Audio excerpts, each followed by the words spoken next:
Pain is an inescapable part of life. It doesn't ask for permission. It doesn't knock before entering. It crashes in unannounced, breaking everything in its path. And right now, you are feeling that pain. It's raw, it's heavy, and it feels never ending. But here's the truth. Pain is temporary. It is not a life sentence. It is not the final chapter. It is a moment, a phase, a necessary passage to something greater. Think about it. Everything in nature that grows first endures discomfort.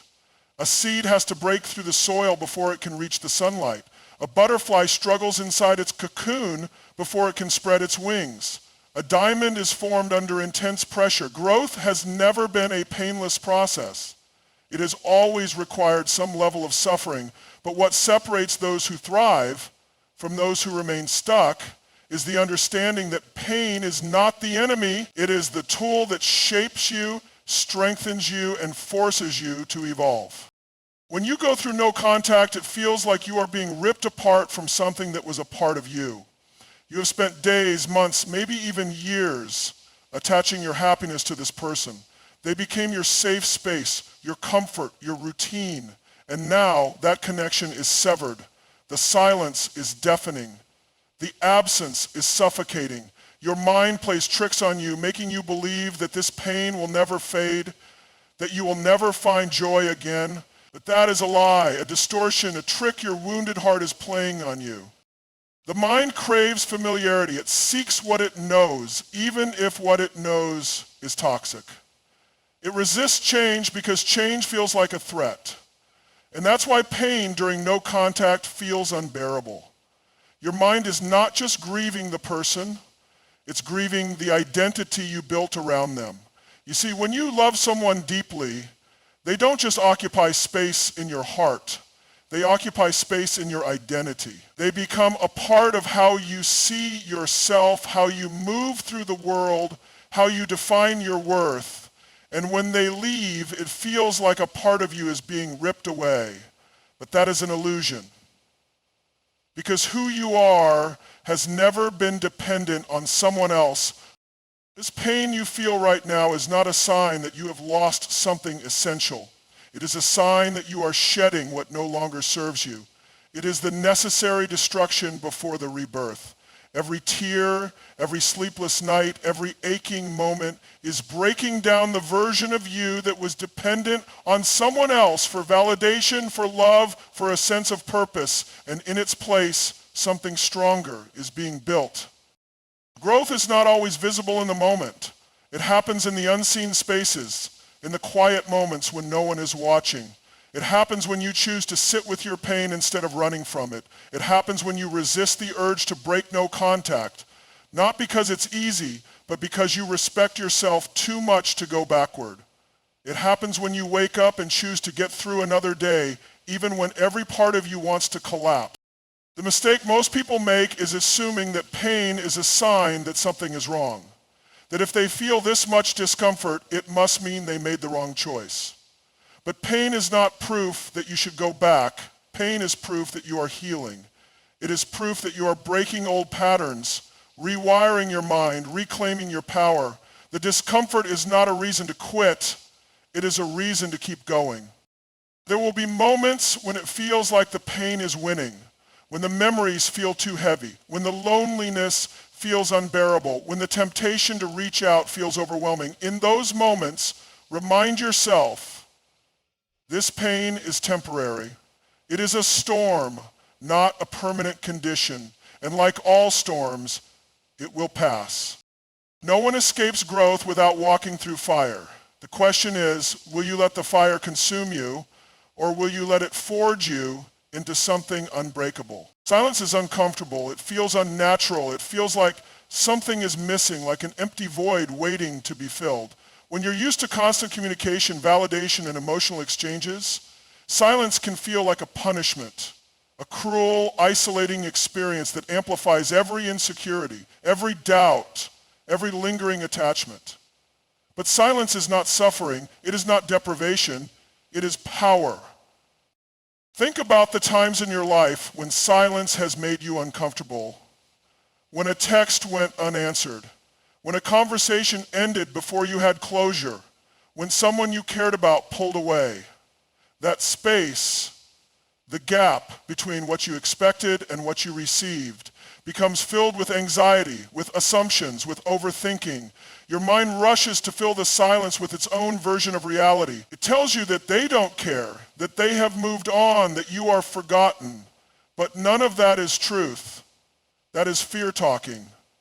That is attachment speaking.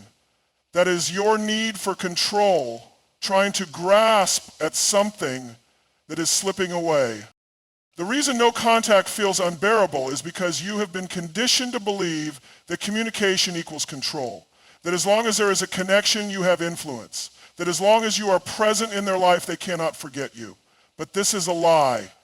Real power does not come from chasing, from forcing, from clinging to an illusion of control.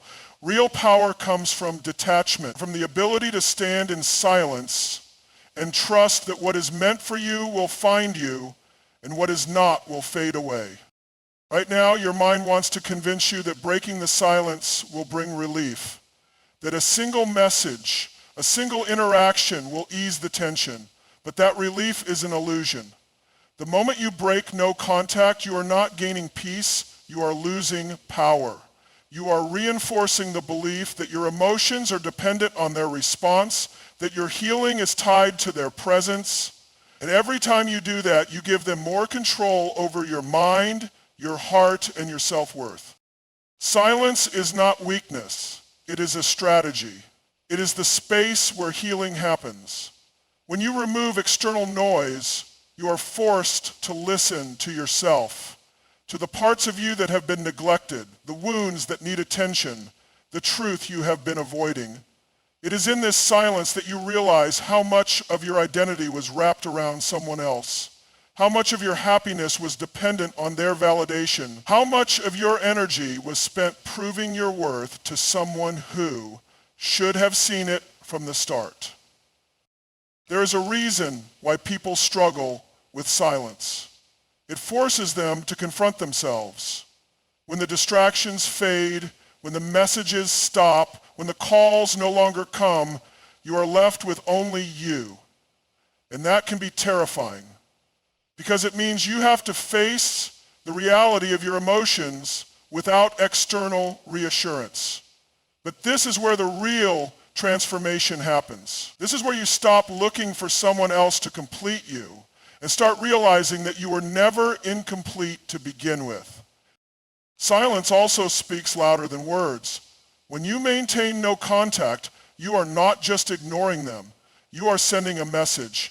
You are telling them without saying a single word that you are strong enough to stand on your own, that your self-respect is greater than your attachment, that you refuse to engage in anything that diminishes your value. And that kind of silence is powerful because it forces them to sit with the consequences of their actions. It forces them to wonder, to question, to realize that you are not someone who can be manipulated, breadcrumbed, or taken for granted. But more importantly, silence is not about them. It is about you.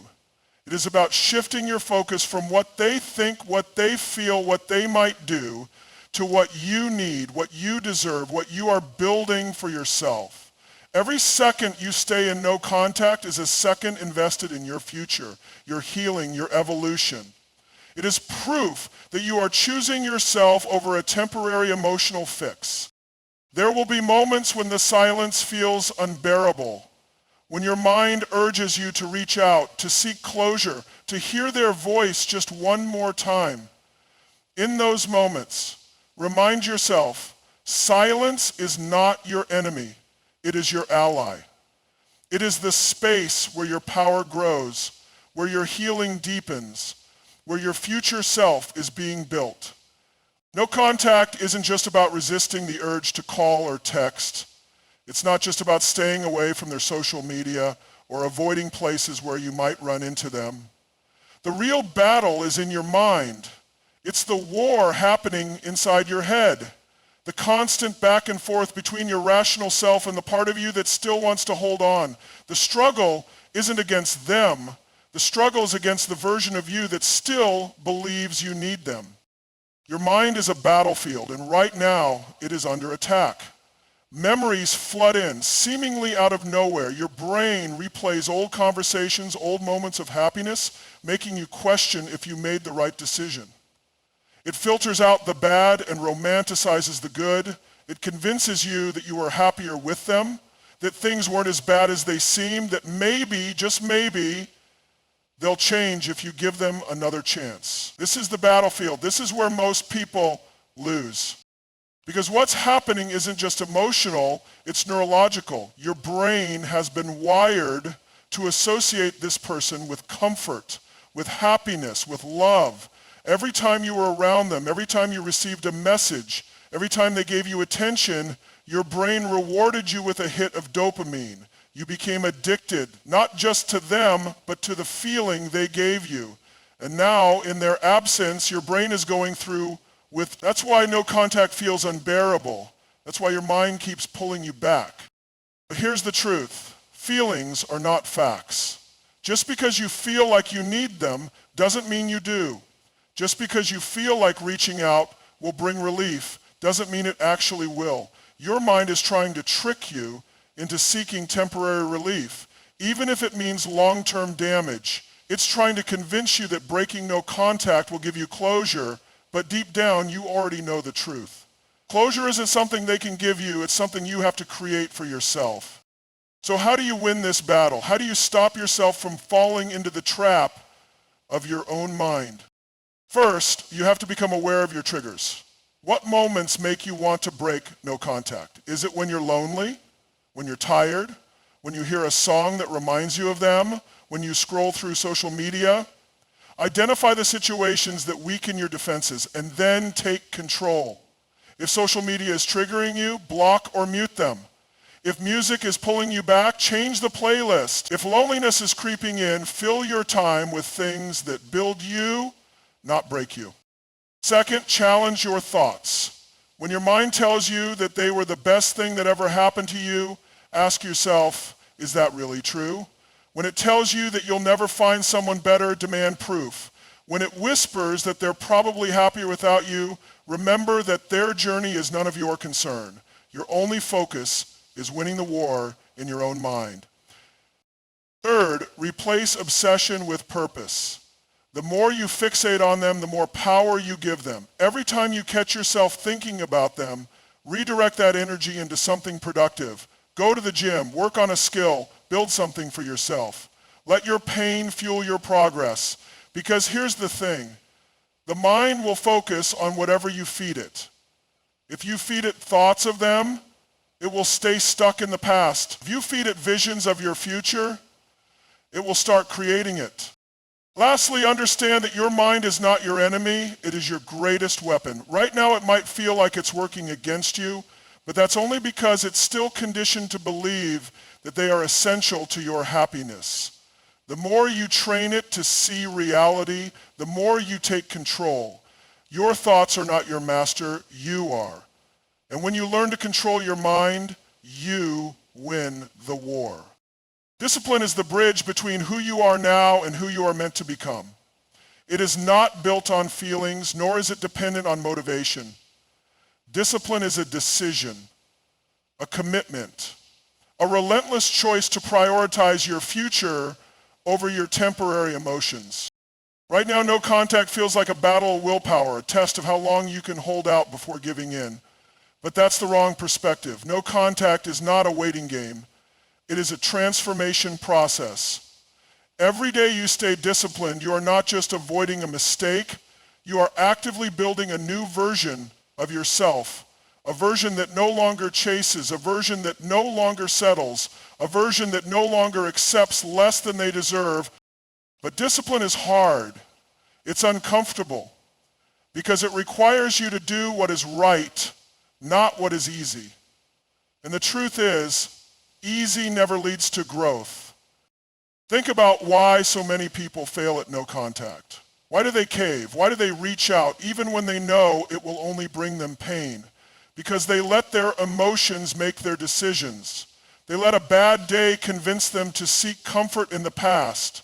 They let nostalgia trick them into believing that things were better than they actually were.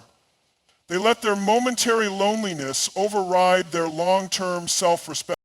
But you are not like them. You are here because you know that your future demands more from you. It demands that you rise above the weakness, that you push through the discomfort, that you break the cycle.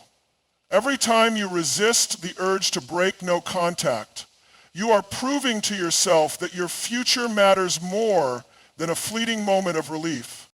Let's get real. Discipline isn't about suppressing your emotions.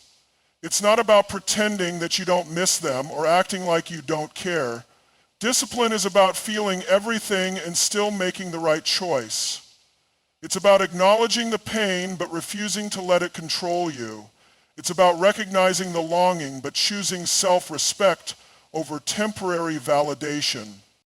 Right now, every moment of discipline is shaping you into someone stronger, someone who no longer tolerates inconsistency, someone who no longer chases breadcrumbs of affection, someone who no longer bends just to keep someone else comfortable. Discipline is how you reclaim your power. But here's the catch. Discipline doesn't always feel good. It doesn't always come with instant rewards.